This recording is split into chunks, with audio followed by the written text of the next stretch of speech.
Heute nehmen wir einmal die Funktion Millis unter die Lupe. Wenn wir im Arduino eine bestimmte Zeit lang warten müssen, ist es am einfachsten, die Funktion Delay zu verwenden. Allerdings ist unser Mikrocontroller blockiert, solange er die mit Delay bestimmte Zeit abwartet. Andere Aufgaben können während des Wartens nicht erledigt werden. Die einzige Ausnahme ist das Abarbeiten von Interrupts, wie zum Beispiel ein Empfangen von Daten über die serielle Schnittstelle.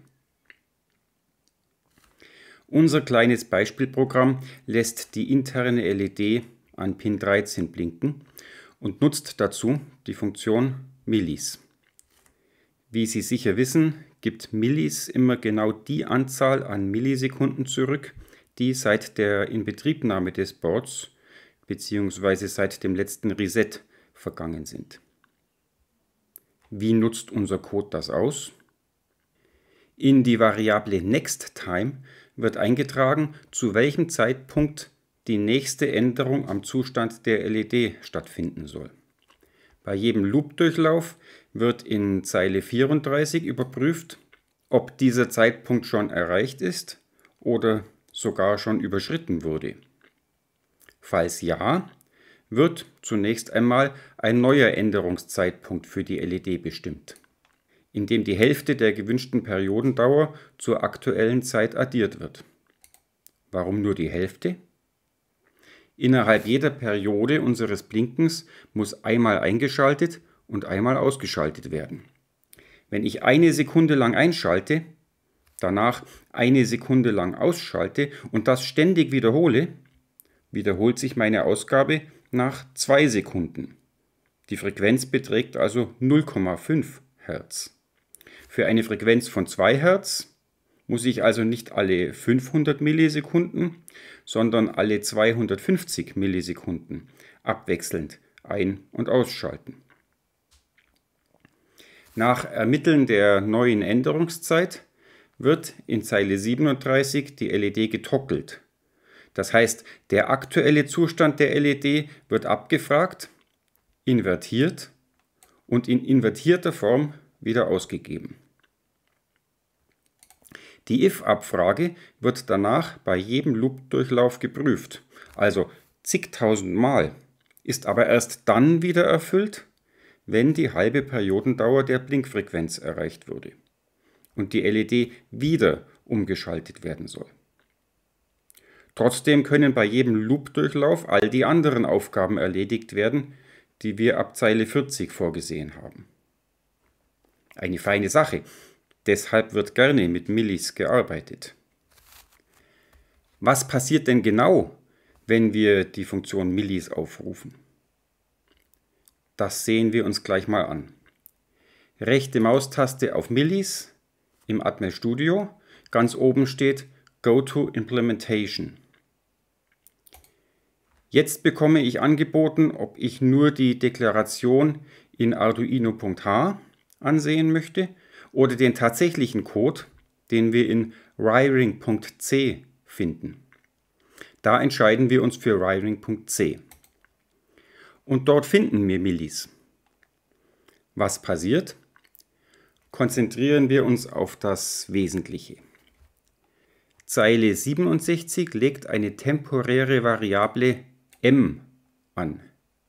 In Zeile 73 wird m mit dem Wert gefüllt, den wir in Timer 0 Millis finden.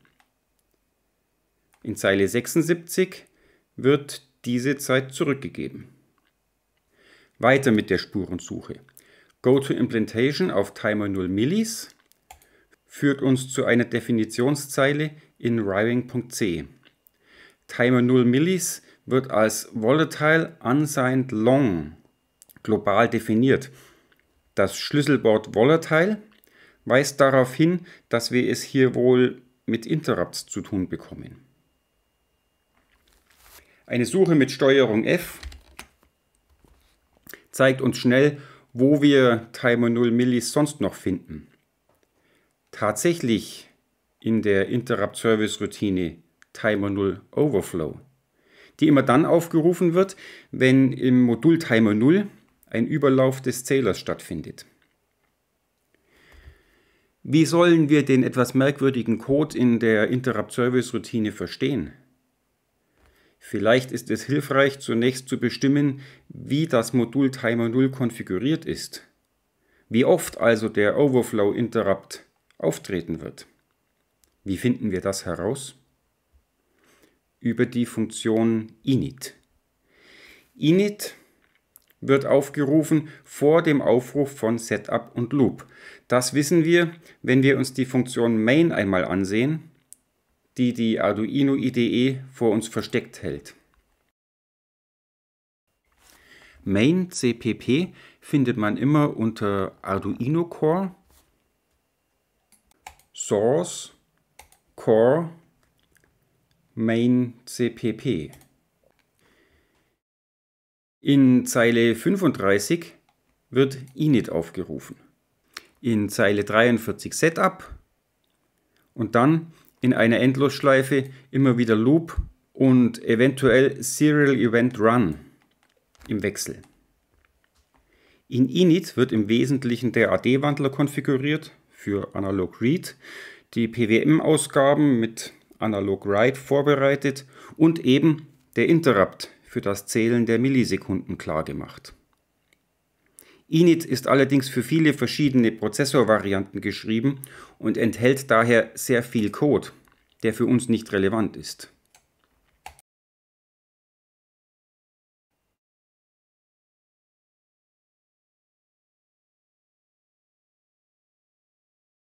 Am besten sieht man, was passiert, wenn wir Schritt für Schritt durch init gehen.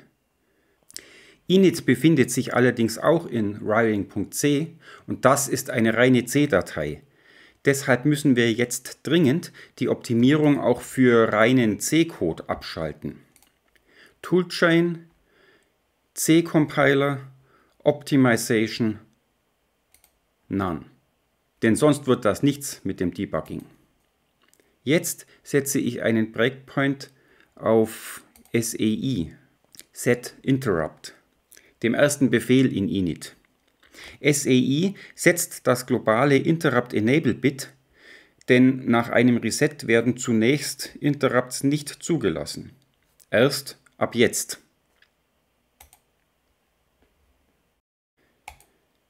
Die Zeilen 251 und 252 wählen den Waveform Generation Mode, also die Betriebsart, mit der Timer 0 arbeiten wird.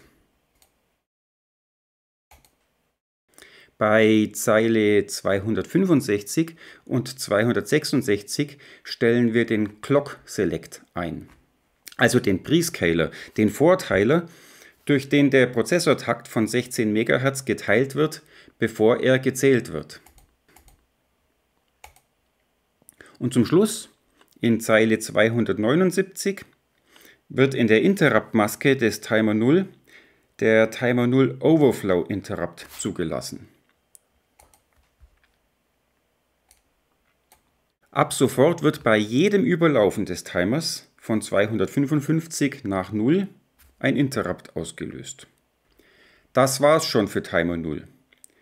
Der Rest von init befasst sich mit Timer 1 und 2 für die PWM-Ausgabe, mit dem AD-Wandler für Analog Read und ganz zum Schluss werden Pin 0 und 1 für Digitalausgabe konfiguriert, damit man die beiden Pins nutzen kann, solange sie nicht mit Serial Begin wieder der seriellen Schnittstelle zugeordnet werden. Sehen wir uns Timer 0 noch einmal in den I/O-Registern an. Konfiguriert ist der Waveform Generation Mode 0, 1, 1.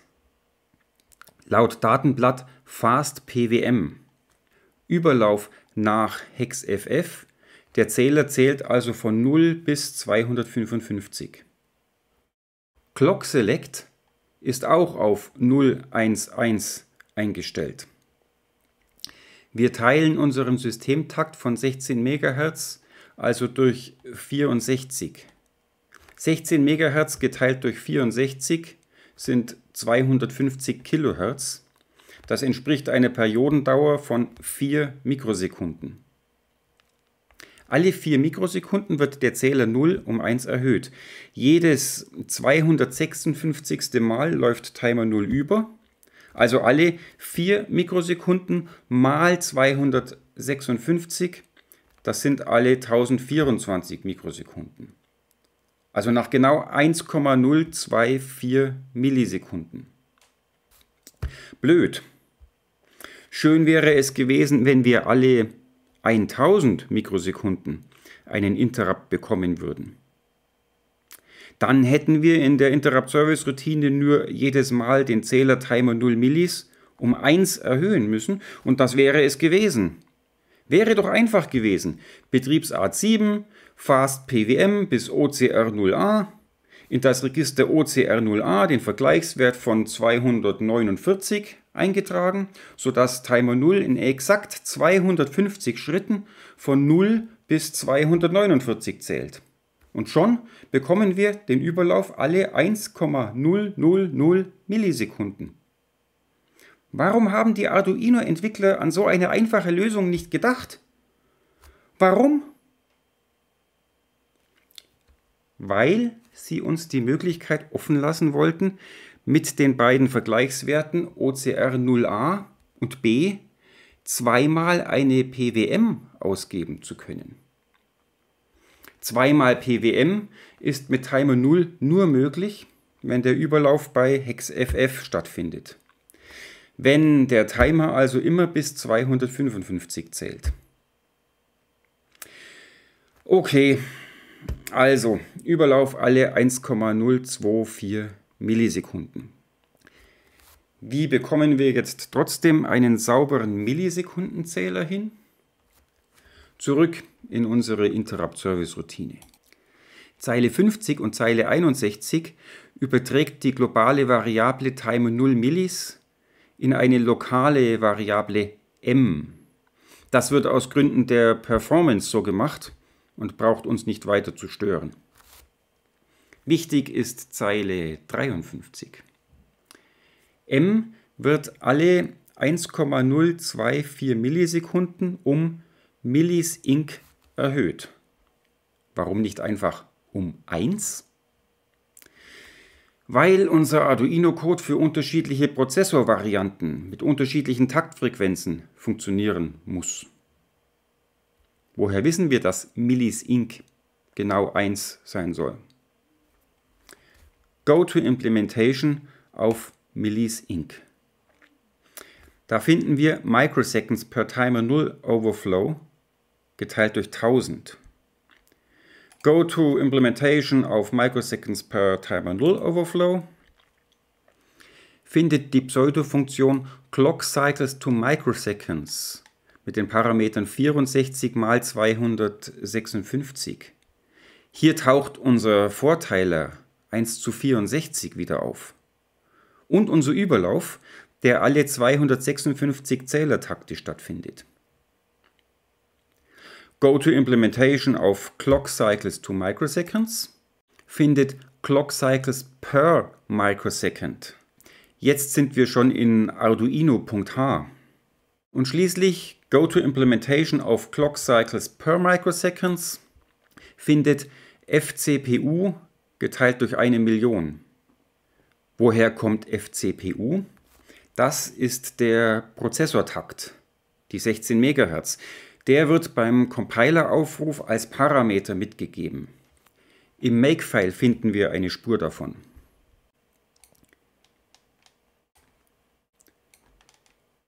Hier. Aber vom Makefile lassen wir lieber die Finger. Rechnen wir nach. FCPU ist 16 Millionen.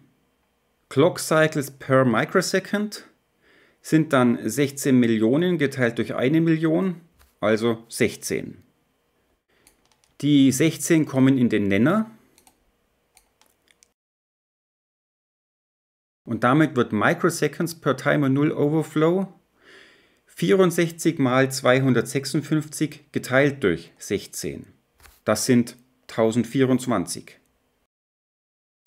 Milliseconds ist damit Microseconds per Timer 0 Overflow, diese 1024, geteilt durch 1000 und das ist 1. Genau 1, ohne Nachkommastellen, weil hier ganzzahlig gerechnet wird. Gut. M wird alle 1,024 Millisekunden um 1 erhöht. Dann haben wir aber noch ein ominöses F, das um Frakt Inc. erhöht wird. Wie groß ist jetzt Frakt Inc.? Auch hier müssen wir uns durchkämpfen.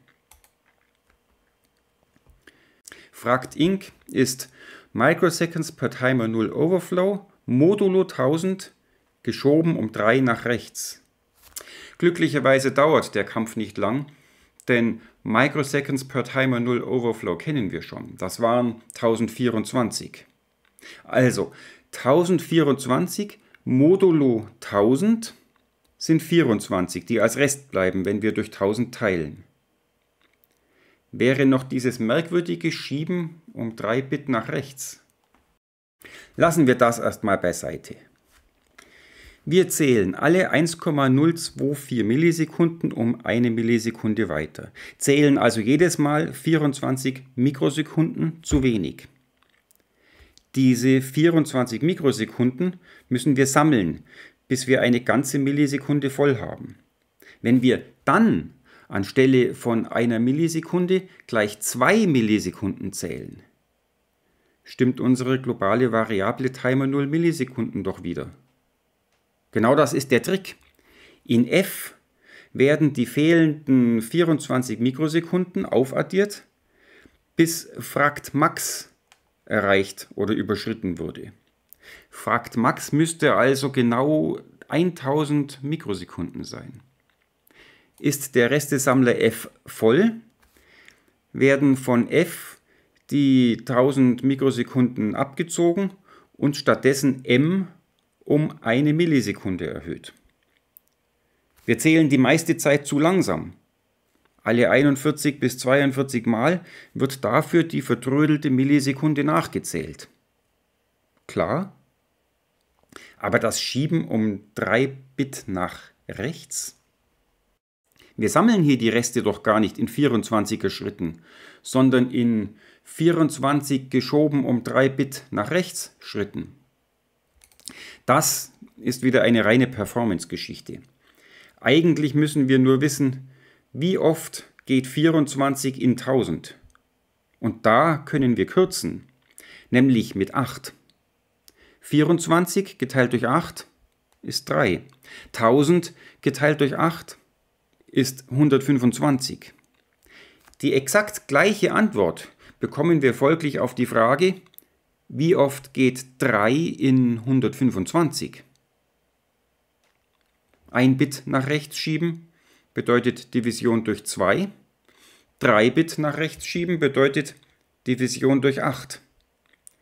Der Restesammler F wird alle 1,024 Millisekunden um 3 erhöht. Um 3 mal 8 Mikrosekunden. Der gesammelte Rest wird mit 125 mal 8 Mikrosekunden verglichen. Ist der Rest größer oder gleich 125, bedeutet das größer oder gleich 1 Millisekunde. Dann wird M ausnahmsweise noch einmal um 1 Millisekunde erhöht. Dadurch, dass 125 in 1 Byte passt, erhöhen wir die Verarbeitungsgeschwindigkeit. Und gerade bei Interrupt-Service-Routinen ist die Geschwindigkeit das A und O. Bleibt noch die Frage, warum wir überhaupt die Funktion Millis benötigen. Wo wir die Anzahl der Millisekunden doch ohnehin jederzeit in der globalen Variablen Timer 0 Millis finden. Stimmt, die finden wir da. Nur ist Timer 0 Millis eine 32-Bit breite Variable. Unser Atmega 328 dagegen ein 8-Bit-Prozessor. Das heißt, er kann nur 8 Bit gleichzeitig verarbeiten. Ein Lesen und Vergleichen einer 32-Bit-Variablen erfolgt in 4 Teilschritten. Das Erhöhen der Timer 0 Millis erledigt eine Interrupt-Service-Routine, das wissen wir. Wir wissen aber nicht, wann genau das passiert. Die Interrupt-Service-Routine wird uns unweigerlich gelegentlich beim Lesen und Vergleichen in diesen 4 Schritten dazwischen funken, was zu deutlich falschen Ergebnissen führen wird. Wie können wir die Störung während des Vergleichens durch die Interrupt-Service-Routine verhindern? Durch kurzes Deaktivieren des Interrupts, während wir Timer 0 Millis lesen. Und genau das erledigt die Funktion Millis für uns. Dabei wird jedoch nicht einfach mit CLI, das globale Interrupt Enable Bit, der Hauptschalter für alle Interrupts, gelöscht und nach dem Lesen mit SEI wieder gesetzt. Das wäre ein Problem. Denn es könnte ja sein, dass aus irgendeinem Grund die Interrupts vor Aufruf von Millis ohnehin bereits gesperrt waren. Das soll dann bitte auch so bleiben. Ein SEI am Ende von Millis würde die Interrupts ungefragt freigeben. Bitte nicht. Daher sichert Millis in Zeile 68 das gesamte Statusregister SREC, also das Interrupt Enable Bit, und alle anderen Flags in die Variable Old SREC. Sperrt die Interrupts mit Clear Interrupt Enable für die Dauer des Lesens von Timer 0 Millis nach M und stellt danach genau den Zustand wieder her, den das Interrupt Enable Bit vor Aufruf von Millis gehabt hat.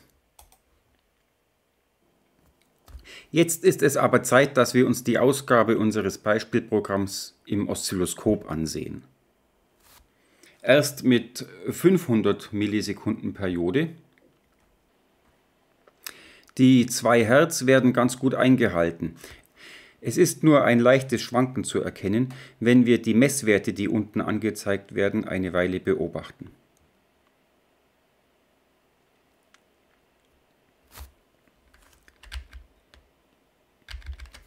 Erhöhen wir die Ausgabefrequenz. Probieren wir doch einmal 100 Hertz aus. Das entspricht einer Periode von 10 Millisekunden.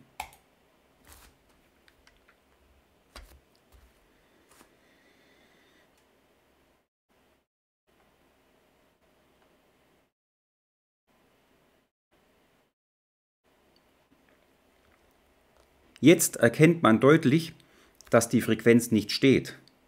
Immer wieder kommt es zu verkürzten Pulsen, weil die Millisekundenroutine um 2 statt um 1 weitergezählt hat.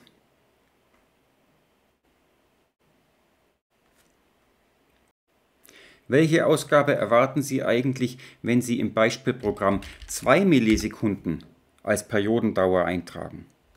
Das kann man durch scharfes Nachdenken herausfinden. Oder wir tragen wieder die alten 500 Millisekunden in die Periodendauer ein, ändern aber die Bedingung für die if-Abfrage von größer gleich NextTime auf genau gleich NextTime. Was passiert jetzt? Und wenn ja, warum? Haben Sie die Lösung? Gut mitgedacht? Oder gar mit Ihrem eigenen Oszilloskop nachgemessen? Schreiben Sie mir doch bitte einen Kommentar.